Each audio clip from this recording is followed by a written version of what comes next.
बिस्मिल्लाहिर्रहमानिर्रहीम। अस्सलाम वालेकुम। पुराना इख्तिलाफ राय के साथ मैं हूँ इफ्तिखार काज़मी। असम्बलियाँ भी तोड़वा दी, कौमी असम्बली का दरवाज़ा भी अंदर से बंद करके कुंडी लगा ली। खान नायल भी होने जा रहा है। दो असम्बलियाँ फारग हो गई हैं। अदालती फैसले के नतीजे में खान साहब नायल हो सकते हैं, जेल जा सकते हैं। तो आगे कुआं पीछे खाई है। जिस तरह जरदारी ने जनरल मुशर्रफ की वर्दी उतरवाई थी, उसी तरह खान साहब को इक्तदार से फारग किया जा चुका है। ये काम पीडीएम ने किया है, ये उन ताकतों ने किया जो उनको इक्तदार में लेकर आए थे। लेकिन आज की एक तल्ख हकीकत है, आज की तारीख का यानी आज का स्टेटस ये है कि खान साहब के पास पाकिस्तान के किसी सूबे में कोई हुकूमत नहीं है।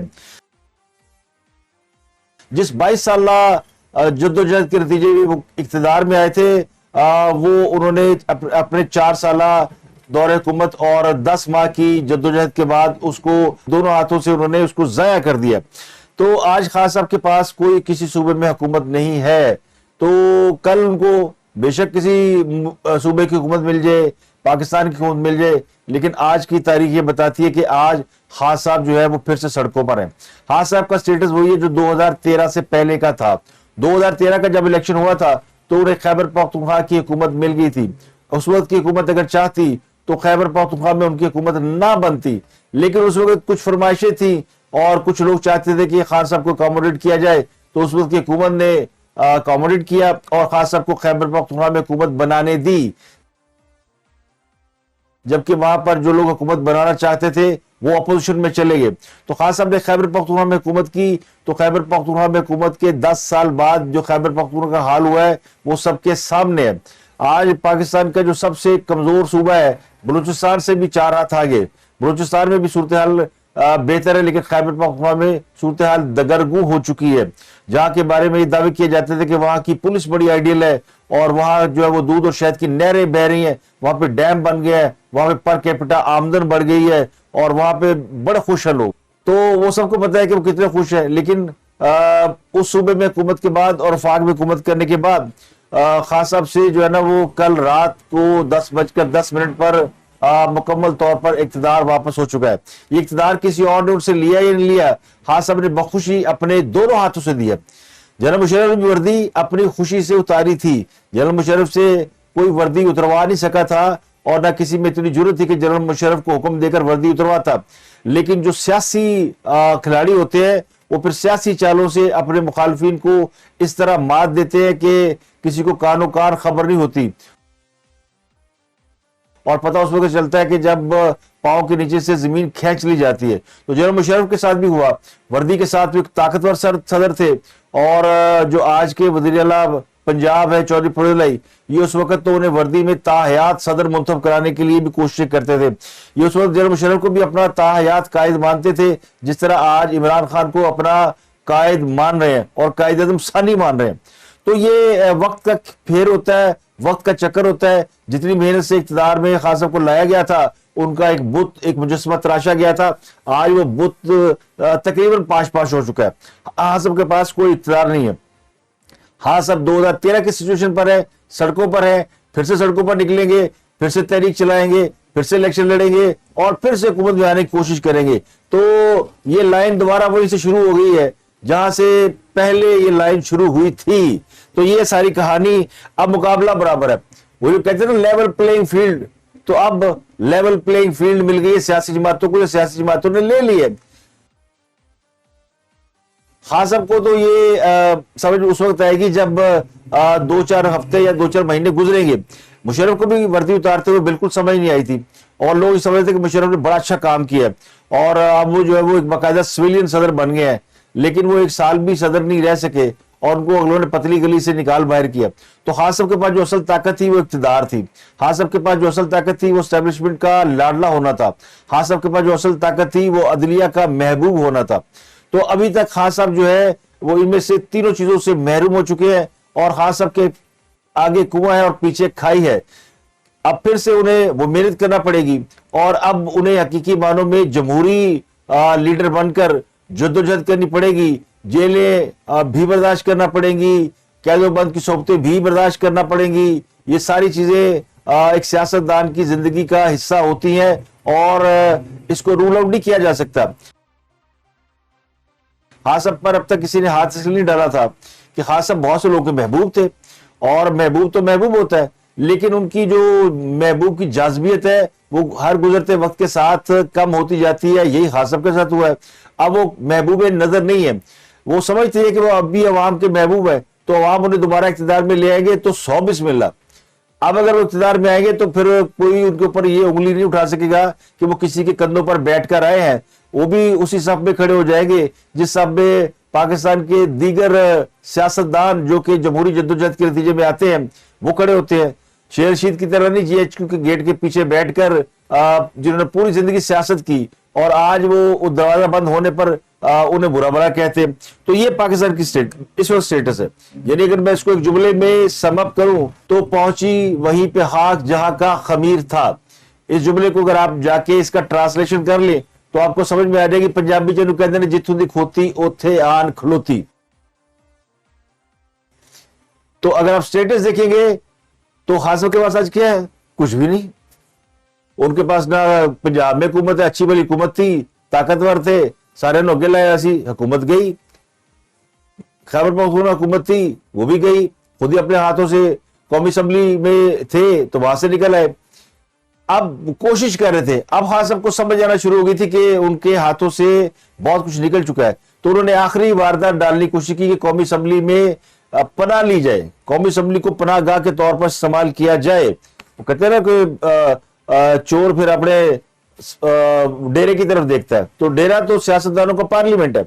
तो पार्लियामेंट एक ऐसा फोरम है जहां पे खान साहब या उनकी जमात के लोग वापस चले जाए तो जाहिर है वो पाकिस्तान की सियासत के मेन कॉरिडोर का हिस्सा रहेंगे और उनको वही प्रिविलेजेस हासिल रहेंगी, वही मराहत, वही सहूलियात, उनके ऊपर वही नवाजशात होंगी जो पाकिस्तान की एलीट क्लास और पाकिस्तान की एलीट पॉलिटिकल क्लास पर होती है।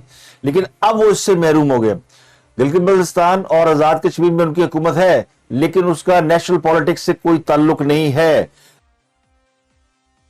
कराची में और सिंध में जो इलेक्शन हुआ उसने तो बिल्कुल लुटिया डुबो दी है। तो खान साहब ने जो अपना आखिरी कार्ड खेलने की कोशिश की वो कल उन्होंने खेलने की कोशिश की जब उन्होंने फवाद चौधरी के जरिए ये मैसेज दिया कि कौमी असम्बली में वो वापस आ रहे हैं। खान साहब तो वापस आ नहीं सकते क्योंकि खान साहब तो डिस्क्वालीफाई है, वो अदालती फैसले के नतीजे में डिस्क्वालीफाई हो चुके हैं इलेक्शन कमीशन के। और बाकी के जो इलेक्शन उन्होंने जीते थे अभी तक वो उन्होंने ना ओथ लिया ना उसके कोई उन्होंने अपनी इलेक्शन की डिटेल जमा कराई। जब तक वो जमा नहीं कराएंगे तो वो मेंबर कौमी असम्बली नहीं हो सकते, क्योंकि खान साहब के 35 खिलाड़ी असम्बली से फारिग कर दिए गए। कल जब फवाद चौधरी आके प्रेस कॉन्फ्रेंस की ना तो उसने कहा जी हमें तो आप दे दे पार्लियामानी पार्टी का लीडर का ओहदा दे दें, अपोजिशन में हम वापस आएंगे, हमारी अक्सरियत होगी, हमें आप पब्लिक अकाउंट कमेटी भी दे दें और हमसे बैठ के आप निगरान सेटअप के लिए वो मुज़ाकरात भी करें। यानी तू कौन मैं खाम खा 8-10 माह वो कहते रहे यही करना सी, तो यानी इतनी खे खानी थी तो फिर पहले कौमी असम्बली में वापस आ जाते। जब लोग कह रहे थे कि कौमी असम्बली का हिस्सा रहे और अपनी जमहूरी जद्दोजहद जारी रखे, जिस तरह पिछली खान साहब की दौरे हुकूमत में वो जमातें जिनको इतराज था कि खान साहब धांधली के नतीजे में इक़्तिदार में आए हैं वो अपनी उन्होंने पॉलिटिक्स जारी रखी, जमहूरी जद्दोजहद जारी रखी, लेकिन वो पार्लियामेंट का हिस्सा भी रहे। तो पार्लियामेंट का हिस्सा रहने की वजह से उनको ये फायदा हुआ कि उनका कम बैक हो गया। लेकिन जो मैदान में ना हो और बाहर बैठ के सिर्फ मशवरे देता रहे उसको खिलाड़ी कौन माने? खिलाड़ी वो होता है जो मैदान में खेले। तो खान साहब से मैदान ही छीन लिया गया। अब खान साहब को वो मैदान हासिल करने के लिए दोबारा से जद्दोजहद करनी पड़ेगी। तो तहरीक साहब के 34 अरकान और एक रेलू कट्टा शेर रशीद उसका भी इस्तीफा मंजूर कर लिया गया। शेर रशीद जो है वो अब तक मौजे ले रहे थे कि कौमी असम्बली से इस्तीफा देने के बावजूद वो बाकायदा मराहत याफ्ता MNA के तौर पर तनख्वाह भी वसूल कर रहे हैं और बाकी मराहत भी ले रहे हैं। उनको बड़ी तकलीफ हुई है, उनको शायद ये अंदाजा नहीं था, उनका ख्याल ये था कि चलो एम ही हो रहा है, तो उनको भी इक़्तिदार से बाहर निकाला गया। तो वो कहते हैं जी अक्लमंदी इसी में है, इलेक्शन करा दे। भाई तू बेटा अक्लमंद कितों आया? अक्लमंदी इसी में, तो अक्लमंदी इसी में नहीं कि इलेक्शन ना कराया जाए। इलेक्शन इस वक्त मुल्क को सूट नहीं करते और इस वक्त जो मेन मुद्दा था वो तो ऑलमोस्ट डन हो गया। यानी अगर ये मामला था कि पाकिस्तान दिवालिया होने जा रहा है तो मुस्लिम लीग नून ने, ये पीडीएम ने अपने वोट बैंक की कुर्बानी देकर पाकिस्तान को दिवालियापन से तो निकाल लिया, एक क्राइसिस से तो निकाल लिया है। अब जो दूसरा क्राइसिस है वो है महंगाई का क्राइसिस। उसमें से वो कैसे निकल रहा है? अगर वो आईएमएफ के पास जाते हैं तो महंगाई दोबारा आएगी। तो इसीलिए अभी तक हुकूमत आईएमएफ के पास नहीं गई, ना भी नहीं कर रहे, हाँ भी नहीं कर रहे, क्योंकि ना इसलिए नहीं कर रहे कि वो आईएमएफ के साथ ताल्लुकात खराब नहीं करना चाहते। जिस तरह खान साहब ने आईएमएफ के साथ मुआहदे की पासदारी ना करके जो कांटे बोए है ना, ये काम मौजूदा हुकूमत नहीं करना चाहती, करना भी नहीं चाहिए, लेकिन आईएमएफ के पास जाए बगैर चारा भी नहीं है, तो इसलिए उनको भी होल्ड में रखा हुआ है। और इस वक्त एक स्टेटस को की पोजीशन है कि ना मामला ऊपर जा रहे हैं ना नीचे आ रहे हैं। महंगाई जहां खड़ी है वहां से थोड़ी बहुत ऊपर ही आ रही है, कम नहीं हो रही। और वज़ीर-ए-आला खैबर पख्तूनख्वा महमूद खान ने खैबर पख्तूनख्वा असेंबली तोड़ने की समरी पर दस्तखत कर दी है। उन्होंने भी समरी गवर्नर गुलाम अली को भेज दी है। अब गवर्नर दस्तखत करे ना करे, 48 घंटे में वो असेंबली भी आज को टूट जाएगी। तो गवर्नर ने भी तस्दीक कर दी, समरी उनके पास आ गई है। तीसरी बात यह कि पंजाब में निगरान हुकूमत के लिए इत्तफाक नहीं हो सका। मैं आपको नाम बताऊंगा किन किन लोगों ने के इस्तीफे मंजूर हुए, लेकिन जो इंपॉर्टेंट खबरें वो आपको शेयर कर लूं कि पंजाब में जो गवर्नर पंजाब ने डायरेक्शन दी हुई थी कि वज़ीर-ए-आला पंजाब के लिए दोनों अपोजिशन हुकूमत नाम भेजें और आपस में इसको तय कर लें, तो इत्तफाक राय नहीं हो सका। यानी हुकूमत और अपोजिशन के जो नाम है उनमें आपस में इत्तफाक राय नहीं हो सका। हालांकि इसमें एक नाम बड़ा ही कॉमन था। हुकूमत ने जो नाम दिए थे उनमें जर्नलिस्ट है मोहसिन नकवी, ये 24 चैनल के मालिक हैं और सीएन के साथ भी वाबस्ता रहे हैं, प्रोफेशनल जर्नलिस्ट हैं। तो नून लीग की जानिब से निगरान वज़ीर के जो दूसरा नाम दिया गया था वो आहद चीमा था। तो आहद चीमा और मोहसिन नकवी, दो नाम नून लीग की जानिब से आए। तहरीक इंसाफ और काफ लीग ने नासिर खोसा, अहमद नवाज सखेरा और मोहम्मद नसीर खां के नाम तजवीज किए थे। नासिर खोसा माजरत कर चुके हैं, अहमद नवाज सखेरा सरकारी जॉब पर है और उनकी रिटायरमेंट शायद 20 जनवरी इसी महीने के आखिर में है, तो वो कबल वक्त रिटायरमेंट लेने के लिए भी तैयार है। वो निगरान वज़ीर बनने में इंटरेस्टेड हैं। मोहम्मद नसीर खां जो यानी वज़ीर सेहत रहे हैं, साबिक वज़ीर सेहत मुस्लिम लीग काफ के दौर में शौकत अजीज कबीना के हिस्सा थे, वो भी अवेलेबल है, लेकिन उनकी ड्यूल नेशनलिटी का एक इशू आ गया कि वो ड्यूल नेशनलिटी उनकी है। इससे बहरहाल फर्क नहीं पड़ता कि कोई ड्यूल नेशनलिटी निगरान वज़ीर-ए-आज़म बन सकता है, निगरान वज़ीर-ए-आला बन सकता है कि नहीं बन सकता। हमारा तो निगरान वज़ीर-ए-आज़म जो है मोइन कुरैशी, वो डुअल नेशनलिटी के हामिल थे। तो डुअल नेशनलिटी किसी की राह में रुकावट नहीं है कि वो निगरान वज़ीर-ए-आला बन सकते हैं कि नहीं बन सकते। इनमें जो कॉमन नाम है वो दो नाम है, एक अहमद नवाज सखेरा और एक मोहसिन नकवी। आहद चीमा पे पीटीआई राजी नहीं होगी, लेकिन मोहसिन नकवी जो है वो चौधरियों के बड़े करीब हैं और ऑलमोस्ट मोहसिन नकवी के वो पैटर्न समझे जाते हैं। यानी मोहसिन नकवी की जो सियासत और के साथ दिलचस्पी, वो साफी तो है, उसके बाद वो चैनल के मालिक बन गए और फिर उन्होंने पॉलिटिकली तौर पर पीपल्स पार्टी के साथ उन्होंने खुद को अटैच कर लिया और वो काफ लीग के साथ भी वो अटैच है। तो ये नाम कॉमन है। अगर चौधरी फरीदुल्लाह या उनकी फैमिली के लोग किसी नाम पर मुत्तफिक हो सकते हैं तो वो मोहसिन नकवी है। और इमरान खान साहब जो उनकी जमात, उनके बारे में मैं नहीं कह सकते वो मोहसिन नकवी के नाम पे मुत्तफिक हो सकते नहीं हो सकते। और अहमद नवाज सखेरा, इस पे शायद दोनों जमातें मुत्तफिक है, लेकिन अहमद नवाज सखेरा का नाम मुस्लिम लीग ने नहीं दिया। वो नासिर खोसा का नाम देना चाहते थे, तो नासिर खोसा की माजरत की वजह से वो तीसरा नाम उन्होंने दिया ही नहीं, दो नाम दिए। एहसन भून का नाम मुस्लिम लीग देना चाहती थी, लेकिन उन्होंने भी माजरत कर ली। तो अब ये मामला चला गया स्पीकर के पास। अब स्पीकर जो है वो हुकूमत और अपोजिशन के तीन अरकान पर मुश्तमिल एक पार्लियामानी कमेटी बनाएंगे और इस कमेटी को हुकूमत और अपोजिशन दो नाम भेजेंगे। तो पीटीआई के 3 नामों में से 2 रह गए हैं। नासिर खोसा वैसे ही उन्होंने सरेंडर कर दिया, तो नसीर खान और अहमद नवाज सखेरा पीटीआई की तरफ से नाम होंगे और मोहसिन नकवी और आहद चीमा ये मुस्लिम लीग नून की जानिब से होंगे। अगर फिर भी पार्लियामानी कमेटी में इत्तफाक नहीं होता तो फिर ये मामला इलेक्शन कमीशन के पास जाएगा, जो इनमें से किसी एक को निगरान वज़ीर-ए-आला। तो इन चारों में अगर किसी के बड़े चांसेस है निगरान वज़ीर-ए-आला बनने के, तो वो है मोहसिन नकवी साहब। ये मैं आपको अभी से प्रेडिक्शन कर रहा हूँ। मोहसिन नकवी पहले नंबर पर और दूसरे नंबर पर अहमद नवाज सखेरा। ये 2 लोग जो है इस वक्त हॉट फेवरेट है जो कि बन सकते हैं। पंजाब का निगरान वजीर आला। तो अब जिन 34 अरकान असम्बली के इस्तीफे मंजूर किए गए हैं, उनमें उनकी मंजूरी के बाद अब कौमी असम्बली में तहरीक इंसाफ के तकरीबन 70 लोग रह गए। कुछ लोगों के पहले भी इस्तीफे मंजूर हो चुके हैं और फिर इमरान खान साहब ने इलेक्शन लड़ा था और 6 नशिस्तों पर कामयाबी हासिल की थी, लेकिन इलेक्शन कमीशन ने उन्हें नोटिफाई नहीं किया और एक सीट पर वो तोशाखाना केस में डिस्क्वालीफाई हो चुके हैं, तो वो नाहल है। इसके अलावा तहरीक इंसाफ ने कहा कि इमरान खान साहब इन तमाम सीटों पर इलेक्शन लड़ेंगे, यानी सुभान अल्लाह, जिन सीटों से फारिग किया गया है उस पर अगर इलेक्शन होते हैं, इलेक्शन कमीशन अगर अनाउंस कर देता है तो तहरीक इंसाफ इलेक्शन लड़ेगी। और तहरीक इंसाफ तो अप्रैल मई में इलेक्शन मांग रही है कि जी हमें बल्कि रमजान से पहले इलेक्शन अनाउंस कर दें कौमी असम्बली के, और आप वो कह रहे हैं इन 35 सीटों पर इलेक्शन लड़ेंगे तो इसी पर इत्तेफाक करेंगे। पीडीएम ने कैसे इलेक्शन लड़ना ही नहीं भाई, जिला इस्तीफे ने पीटीए की सीटें हैं खाली हुई हैं, लड़ना लड़ लो, नहीं लड़ना नहीं लड़ो। तो खास सबको तो एक इलेक्शन मिल गया, जो कहते हैं ना मुझे इलेक्शन दे दे, तो एक इलेक्शन दे दिया, वो है 35 सीटों का ज़िमनी इलेक्शन कि लो लड़ लो। तो खास साहब की बात भी रह जाएगी, मुझे कहते हैं ना मुझे मार्च अप्रैल में इलेक्शन होते हुए नजर आ रहे हैं, तो मार्च अप्रैल में उन्हें बाई इलेक्शन होते हुए नजर आ रहे हैं। तो पहली बार हुकूमत ने कुछ अच्छी सीटें शॉट्स खेले हैं। कल मैंने अपने प्रोग्राम में कहा था कि खास साहब सबको अपनी विकेट पे खिला रहे हैं, लेकिन वो कहते हैं ना 100 सुनार की 1 लोहार की, तो बिल्कुल यही हुआ।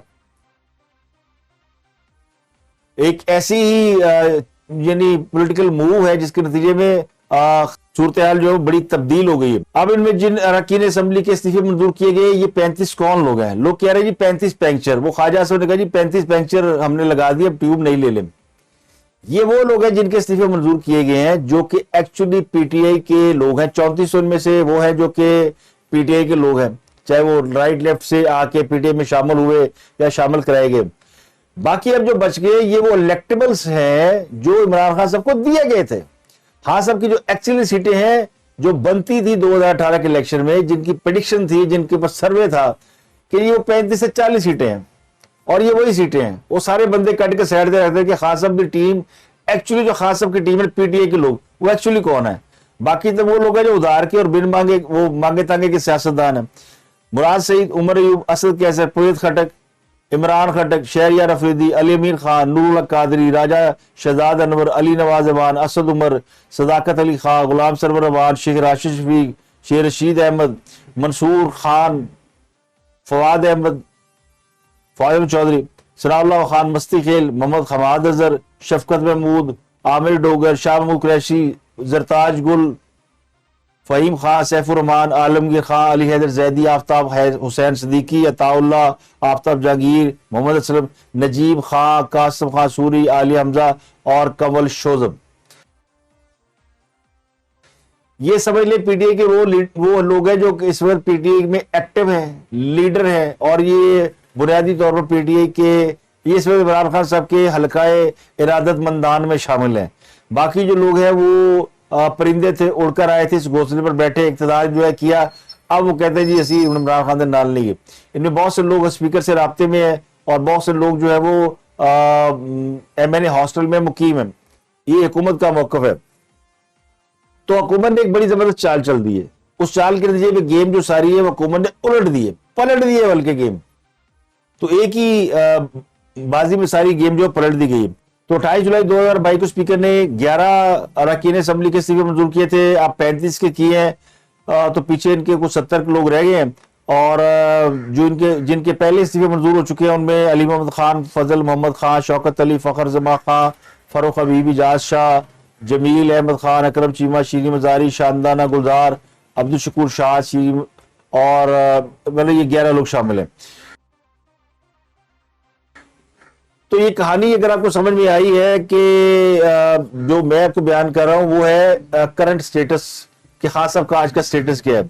अब खान साहब मेहनत करें, दोबारा से इलेक्शन लड़े, उनको इलेक्शन मिल जाए कौमी असम्बली का। पंजाब तो उनको मिल ही गया है, पंजाब में वो मेहनत करके दोबारा इक़्तिदार में आ जाए, खैबर पख्तूनख्वा में इक़्तिदार में आ जाए तो मोस्ट वेलकम। अगर अवाम उन्हें इक़्तिदार में लाते हैं, अवाम उन्हें मैंडेट देते हैं, तो किसी को कोई इस पर एतराज नहीं होगा, ना होना चाहिए।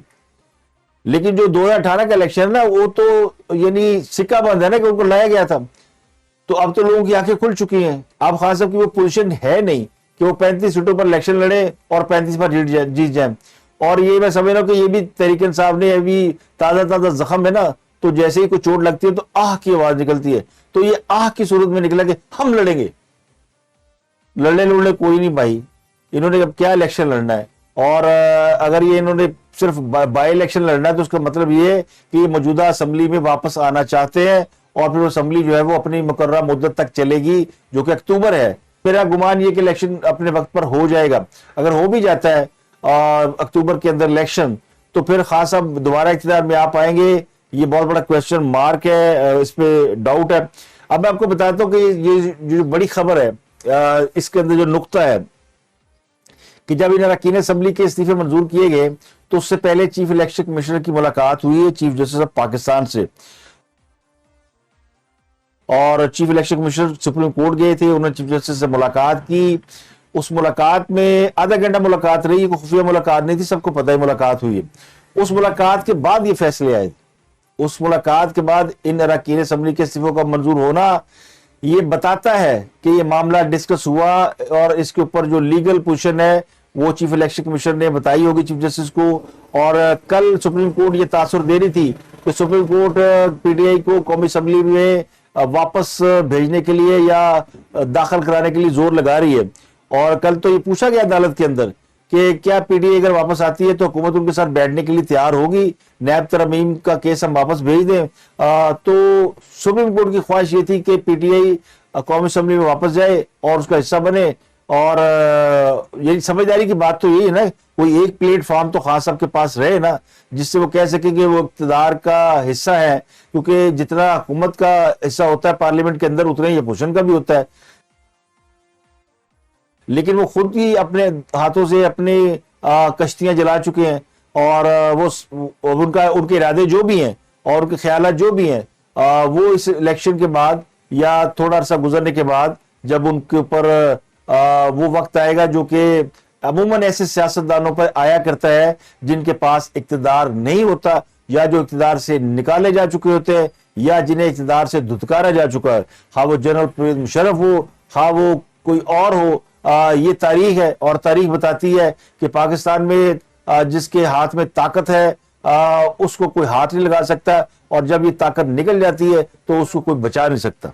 तो आज के लिए इतना ही। आपसे मुलाकात होती है अगले व्लॉग में। अपना गिरदुनवा के लोगों का बहुत ख्याल रखिएगा।